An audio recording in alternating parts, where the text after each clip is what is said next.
அம்பாறை மாவட்டத்தில் பருவமழை காரணமாக அங்குள்ள ஆறு, குளம் ஆகியவற்றிலும் கடற்கரை பகுதிகளிலும் அதிகளவான மீன்கள் பிடிக்கப்படுகின்றன. இம்மாவட்டத்தில் உள்ள கெல்முனை கடற்கரை பள்ளிவாசல் பகுதி மற்றும் கிட்டங்கி வீதி, சொரிக்கல் முனை, சேனை குடியிருப்பு, நட்பிட்டி முனை பகுதிகளில் வடிந்தோடும் வெள்ள நீரில் சிறு மீன் முதல் பெரிய மீன்கள் கட்டுவலை மற்றும் எரிவலை மூலம் பிடிக்கப்பட்டு விற்பனை செய்யப்படுகின்றன. இவ்வாறு அதிகமாக பிடிக்கப்படும் மீன்களை சமையலுக்காக அவ்விடத்தில் மீனவர்களால் விற்கப்படுவதோடு மக்கள் ஆர்வமாக கொள்வனவு செய்வதை காண முடிகின்றது. தற்போது பெய்யும் மழை காரணமாக நன்னீர் மீன்கள் அதிகளவாக பிடிக்கப்படுகின்றன. இதில் கோல்டன் செப்பலி, கணையான், கொய்கொடுவா, பொட்டியான், வெள்ளையாப்பொடி, இறால், நண்டு வகைகள் போன்ற மீன்கள் நல்ல விலையில் விற்பனை செய்யப்படுவதோடு இதர மீன்கள் சாதாரண விலையில் விற்பனையாகின்றன.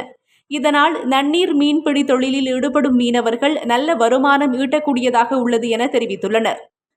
இதே நேரம் பாண்டிருப்பு, சாய்ந்தமருது, நட்பிட்டி முனை, சம்மாந்துறை, கல்முனை ஆகிய மீன் சந்தையில் மீன் விற்பனை சூடுபிடித்துள்ளதோடு மீனவர்கள் பிரதான வீதிகளிலும் தற்காலிகமாக மீன் விற்பனையில் ஈடுபட்டுள்ளனர்.